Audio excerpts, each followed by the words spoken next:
자, 정태근 팀장과 좀 더 이어가도록 하죠. 자꾸 옆에서 웃으세요. 아니 그 의학 용어들이 되게 어렵잖아요. 뭐 아까도 CT 뭐 했는데. 굉장히 어렵죠. 김현 매니저 그 외우는 거 보면 대단한 거예요. 그래서 저는 안 쓰잖아요. 그래서. 네, 저도 잘 몰라요. 오타날까 봐 저는 그래서 안 쓰잖아요. 아니 뭐 이거 틀릴 수도 있는 거니까. 그래서 항상 주거니 받거니 하면서 뭔가 좀 정정해 나가고 팩트만 잘 정리되면 되는 거니까. 자, 셀트리온은 그래서 정태근 팀장의 혹시나의 전략이 있다면은 그동안 몇 번 언급도 하셨던 기업인 것 같고. 아까 자막에도 나갔지만 지금 항체 치료제가 나온다 이렇게만 나갔는데 이렇게 보면은 약이 바로 나오는 것처럼 되는데 이게 그렇죠. 정확하게 약간 임상 시험용입니다. 임상 시험용. 네. 그러니까 테스트용 항체 치료제가 나오는 거지 아직까지 완벽한 치료제는 아니라고 좀 봐야 될 것 같고 앞으로 어쨌든 저는 셀트리온이 완벽한 항바이러스제를 만들면 좋겠지만 그럼에도 불구하고 그러니까 증상 치료제 그러니까 렘데시비르처럼 뭐 염증 완화 이 정도만 하더라도 제가 볼 때 성공이라 좀 봐집니다. 결국 그러니까 이 코로나 바이러스가 몸속에 들어가서 뭐 바이러스를 증식한 것도 문제지만은 이게 아시겠지만 면역체가 충돌을 하게 되면서 염증을 일으키게 되잖아요. 그렇죠. 그래서 뭐 염증을 사이토카인 폭풍 현상이라 그래 염증 현상을 발생시키는데 이 염증 현상을 발생시키게 되면서 이게 혈전을 만들어 가지고 그 혈액을 산소 공급을 막게 되면서 장기가 괴사가 되는 거거든요. 그래서 이게 폐하고 심장하고 문제가 되는 건데 그래서 뭐 염증 완화제만 만들더라도 저는 성공이라고 생각을 합니다. 알겠습니다. 셀트리온이 그걸 해줄 거라 저는 믿고 싶어요. 뭐 우리 기업을 믿어야죠. 어떻게 하겠습니까? 자, 이렇게 준비하라 오늘 또 뭐 다뤄야 될 주제는 상당히 굉장히 포괄적으로 많아요. 뭐 근데 무엇을 가야 될지, 뭐 시장에 관심이 높은 순서대로 테마를 갈지, 아니면 뭐 이렇게 준비하라의 어떤 굵은 주제로 가야 될지, 뭐 하고 싶으세요? 이게 매일 똑같은 얘기를 할 수밖에 없는 게 시장이 아예 빠지거나 올라가면 얘기가 좀 달라지게 되는데. 지수를 논하면은 사실 밋밋해요. 뭐 지수 방향성이 없으니까. 뭐 여기 적어놓으시네. 이러지도 못하고 저러지도 못하고.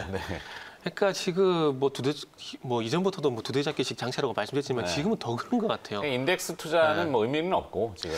그러니까 지난주에도 한번 말씀을 드렸었는데 7월 9일부터 외국인과 기관들이 일단은 네이버라든지 뭐 카카오라든지 N소프트 이런 부분들을 팔게 되면 선택지 쪽으로 또 시세가 빠져요.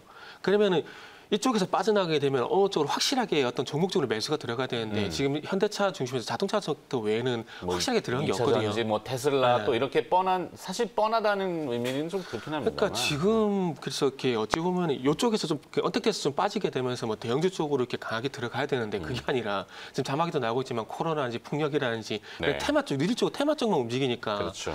과연 물론 그 테마 쪽 그러니까 지금 어제도 같은 경우도 이재명 테마주 같은 경우도 교복 관련, 부산 교복 관련해서 뭐 이런 형제 엘리트 이런 종목들 가고 대양금속이라는 기업도 이재명 도지사 관련주 뭐 이렇게 엮이더라고요. 그래서 뭐 고향 이런 걸 먹기도 사회이사가 이재명 도지사의 뭐 대변인? 그러니까 인맥으로 먹기도 하고 인맥으로. 그러니까 거의 이제 대선 후보로 확정을 짓는 것 같은 분위기. 그게 이제 여론조사에서 이제 이낙연 그 전 총리하고 이낙연 의원하고의 그 오차범위 내로 격차가 좁아지다 보니까 아마도 관심을 많이 받는 것 같고 과거에 이 대선주라는 게 테마가 또 있잖아요. 미국도 대선이 분명히 있기 때문에 완전히 배제하지는 않겠는데 너무 이제 인물로 확 엮는 건 조금. 그러니까 그 말씀하신 그러면 안 되는데 지금 주식시장에서는 그러고 있잖아요. 한성기업 보세요. 그러니까 지수가 이러지도 못하고 저러지도 못하고 이러다 보니까 저희가 그렇다고 그거는 지시면 안 돼요라고만 자꾸 얘기할 수는 없다고 그러죠. 어제 뭐 수돗물 테마 이런 것도 있잖아요. 그러게요. 진짜. 생수는 전혀 생각을 못했대. 그러게요. 뭐 하여튼 뭐 그것도 현실이니까 부동산, 뭐 그린벨트 테마 이런 것도 있고. 그러게요. 오늘 아침에 이제 또 위성 통신이 발사됐잖아요. 이것도 뭔가를 또 찾아낼 겁니다. 그러게요. 그러면 이제 그거와는 이거를 매칭시켜야 됩니다라고 고지를 해드려야 되는지 고지라고 하면 좀 그렇지만 얘기 안 할 수는 없단 말이에요. 그렇죠. 그렇기 때문에 하여튼 AP 뭐 있는 대로 풀어주세요. 우린 준비해야 되니까. 뭐 위성 테마 이거 어때요? 위성 테마 같은 한국군 첫 번째 통신 전용 위성 아나시스 2. 원은 어디로 갔는지 모르겠는데 하여튼 2가 지금 나왔어요. 원은 실패인가요? 모르겠어요. 원이 하여튼 없고 2가 나왔길래 저도 기사에 있다 보니까 그러면 이제 관련 기업으로 뭐 또 뭐 세트라가이 아니면 뭐 인텔리안 테크 이런 것들로 그다음에 AP 위성인가요? AP 위성? 뭐 그런 종목들. 근데 그게 이제 지속성을 가질 거냐 아니면 돌출된 그 이슈이기 때문에 수쳇말로 붕 떠가지고 또 밀려버리면 개인 투자자분들이 이제 우르르 쫓아갔다가 낭패 볼 수 있는 건지, 요 무게의 중심이 어느 정도인지 이걸 좀 판단해 주시면 좋겠는데. 이게 그러면은 가장 좋은 게 어제 뭐 두산중공업 이런 것처럼 해상풍력하고 비교하는 게 좀 맞는 것 같아요. 그러니까 지금 그러니까 올해 이전에 예전을 사례를 보게 되면 풍력 관련 종목들이 뭐 이렇게 재생에너지 이런 얘기 나왔을 때는 말씀하신 것처럼 이렇게 단순 테마로 반짝 떴다 끝났었거든요. 그렇죠. 근데 지금 어제 아시겠지만 CS 윈드 같은 경우는 베트남의 수주를 받았다. 두산중공업 같은 경우 해상풍력 쪽에서 뭐 문재인 대통령이 방문을 하게 되면서 그쪽으로 밀어주겠다는 얘기 나오게 되면서 그렇죠. 쭉 떴거든요.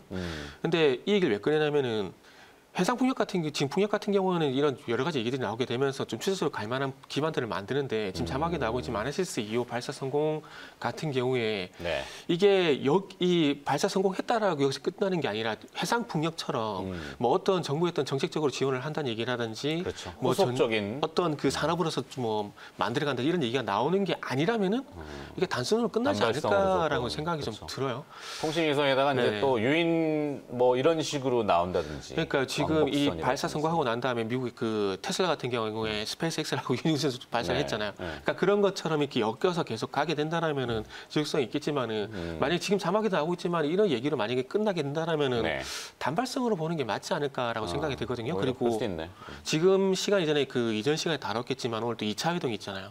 저기 이재용 부장하고 있기 때문에 아마 어떤 시세적인 측면에서 그러니까 시세라기보다는 수익률 측면에서 봤을 때는 이쪽보다는 그쪽으로 가는 게 더 수익을 확보하는 게 더 쉽지 않을까라는 생각이 들거든요. 그렇게 보게 된다면은 이쪽은 좀 단발성으로 끝나지 않을까라는 뭐 소위 말하는 그 남북경협지라든지 방산 테마처럼 그 정도만, 그 정도만 끝나지 않을까 좀 생각이 듭니다. 네. 그래서 딱히 요건 좀 단기성이다. 깊게 들어가지는 않겠습니다. 네네. 자, 일단은 기업들을 좀 찾아내야 되는데 요거는 이제 좀 이따가 유창희 대표 합류하면 다시 또 논해 보도록 하겠고요.